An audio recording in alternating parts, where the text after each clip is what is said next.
All right, so our last external speaker has written a lot of books on companies that do service really well. He's written about Starbucks, he's written about Ritz-Carlton, he's written about the Pike Place Fish Market, and a week and a half ago, a new book came out called The Zappos Experience. So please welcome Joseph. Thanks, Tony. I must say, of all the service organizations I have written about, I have never been to an event that won through where they talked about a silkworm's anus, okay? This place rocks. I started the Zappos Experience with a tweet because what is a better way to tell the story of Zappos than through the voices of people who tweet about it? It just so happened to be an internal in Zappos who said, yes, I saw Winnie the Pooh running across the parking lot. I work at Zappos. That's how the book begins. I'm going to read every single page to you in 10 minutes. Are we ready? Stop clock, please. Well, that would be lame, wouldn't it? Wouldn't it be lame for me to tell you about the Zappos Experience? Because you know what? You are the Zappos Experience. And because you are the Zappos Experience, Tony Shea and Robert Richmond have made sure that each of you get a copy of the book.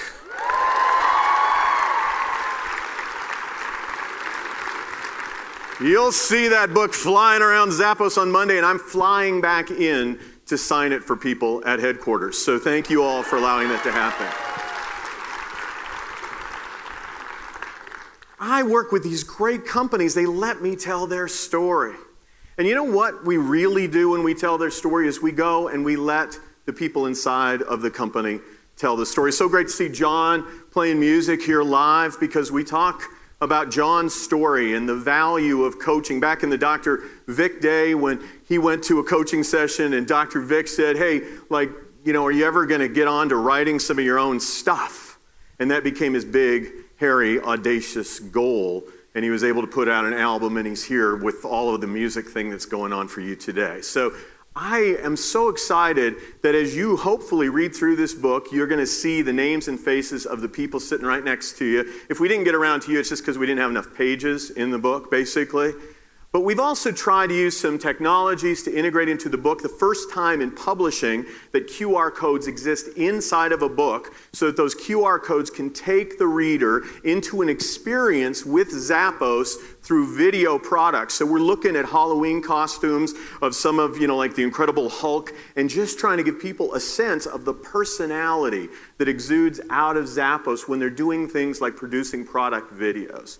We've got opportunities in there for people to see the Zappos family videos. We've got opportunities for people to engage with Zappos Insights, and we're giving everyone who buys the book a 30-day complimentary opportunity to be involved in Zappos Insights. So it's an opportunity to bring people into the funnel to learn more about the service excellence of Zappos. It's an exciting, exciting time for me as we are in launch for the Zappos Experience. And I wanted to make it known to you in addition to the opportunity that you're going to have it, read it, and share it with family and friends.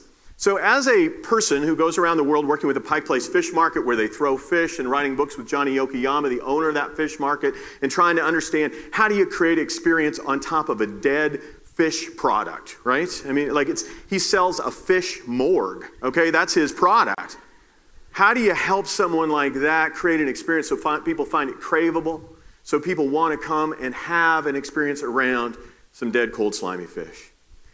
Going to Starbucks and looking at how do you take a cup of coffee, one of the most eternal products of all time, and create an experience around it that is the third place, the living room of the community, where people come to it not for the product offering alone, but for the opportunity to connect and to be part of something larger than themselves. And then taking that through and experience it at the Ritz-Carlton where they have their own hive-ish culture with mottos and credos, being able to take that through so that they are able to create this sense of community of ladies and gentlemen, serving ladies and gentlemen, and then taking out to Zappos where there's a whole different wild breed of ladies and gentlemen serving wild and crazy ladies and gentlemen out in the world.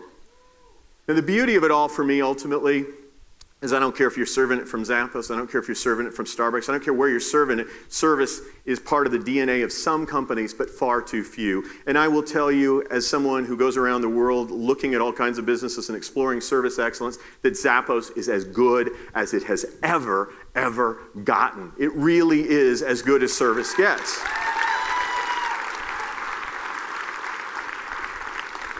Which, let me give you a hint, that's kind of why I wanted to write about you, okay? So, and at the end of the day, though, I think there is a risk. There is a risk to people writing books about you because now everybody says, hey, maybe it's not just a little upstart kind of novelty, offbeat brand thing.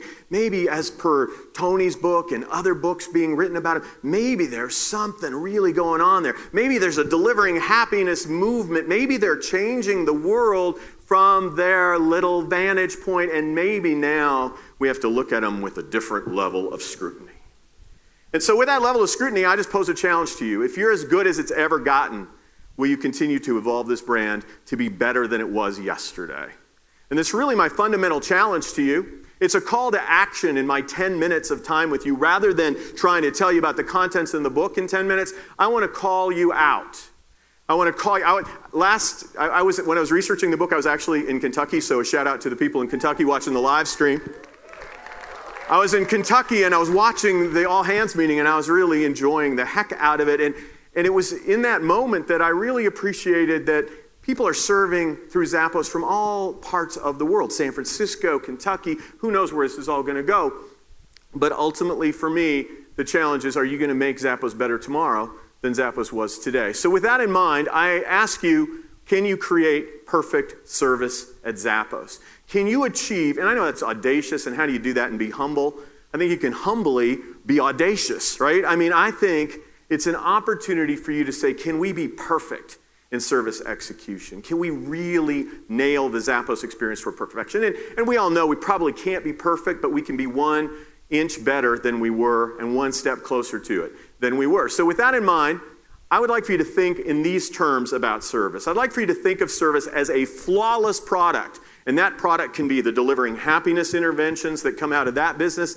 It can be a product through Zappos Insights, a flawless product in the way it interfaces with other business opportunities. It can be the CLT and the flawless product there, or the flawless product that comes from the Twitter team who actually was answering questions when my editor was asking things I had no clue about. So you can imagine, I'm actually an author who's authorized, and I'm writing to the Zappos_service folks on Twitter, and they're getting me answers to help me with the book. There can be flawless service in a lot of different places. But ultimately, can you deliver flawless service?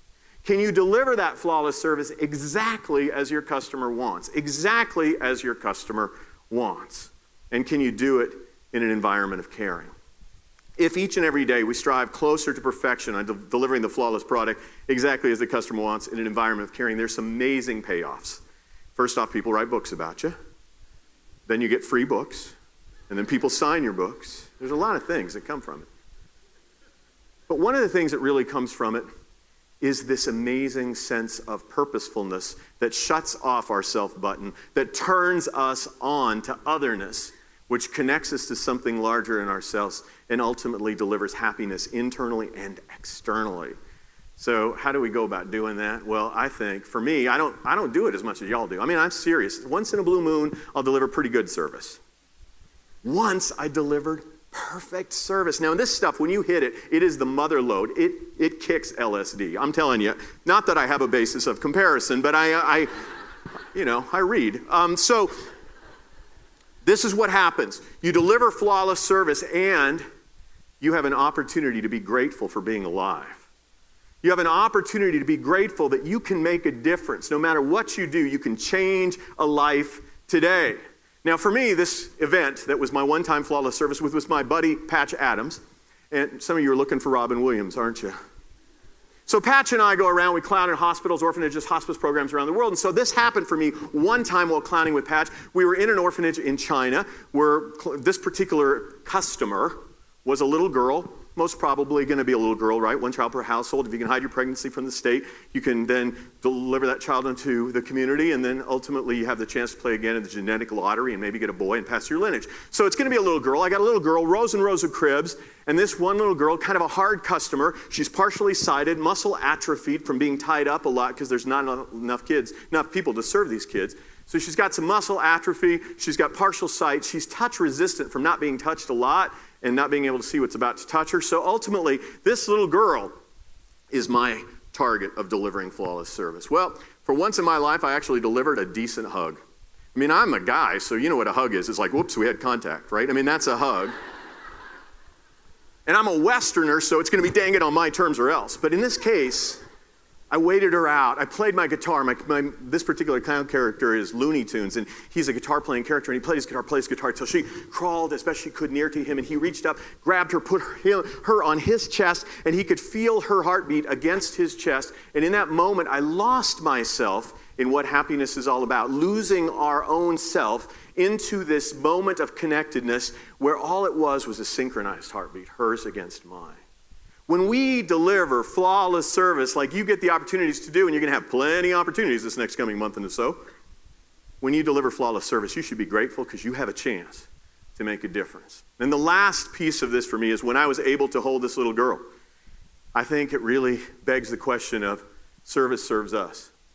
I didn't remember if I actually went to China to hold her or if I went to China to have her hold me. See, I'm an old guy, unlike most of the people at Zappos. I am way old. I was born August 11, 1960. Yep, there were people born back in those times. And in 1960, when I was born, I was a kindred spirit to this little girl, it turns out. You see, my mom hid my pregnancy for all 9 months of my pregnancy. Now, she had a prior child about 3 years earlier out of wedlock, and she was able to hide that pregnancy for 8 months when her parents detected that she was pregnant. I have very bright grandparents, as you can probably infer. 8 months, she hid that pregnancy. All of a sudden, she's got me in her for 9 months, travels across state lines because she'd been warned after the first child in 1957. It wasn't all that cool to bring home a child without a dad attached. You can't make headlines and you can't sell a lot of tabloids by just claiming you have a child that's illegitimate. Anyway, so the point I'm trying to get at, some of you vague reference to Jason. Okay, so anyway, very vague. All right, so the back to the matter is 1957, no dad attached. She gets in trouble from her parents. They were Italian. They said, "You have disgraced la familia." So she knew she had to bring a dad home or no baby. And unfortunately, she didn't have a dad to bring home with me either. So she hid my pregnancy for all 9 months, went across state lines, gave birth to me in Raton, New Mexico. She's from Colorado. She tried to convince the hospital not to put this child back in her arms to go back home because there'd be hell to pay. But the hospital didn't get it, so she had the baby in her arms. I'm in her arms. She goes across state lines, panicking. On the bus ride, as you might imagine, she hid this baby for 9 months. Now she's got it in her arms. She's going to have to face the music. She gets out of the bus in Colorado, goes around the bus station there in Trinidad, Colorado, puts me in a trash can. Yeah, ooh. Oh. Well, the cool part is I had a great life. Look at me. Come on. Adopted a Joe and Marie Michelli who loved on me something fierce. And I can tell you, despite all their love, until I served this little girl in China, I always thought of myself as a flawed product that couldn't deliver flawless service until some little girl in China held on to me. You're holding on to a lot of people's hopes and dreams this Christmas season. You're holding on to a lot of dreams for people like me who really believe in a utopian society where people can come together and work in hives to change the world. Will you please take on the challenge of delivering perfect service to each and every person you possibly can within the context of your personal emotional connections and your operational excellence. Thank you, Zappos, for letting me write the Zappos Experience. Yeah! Thank you, Joseph.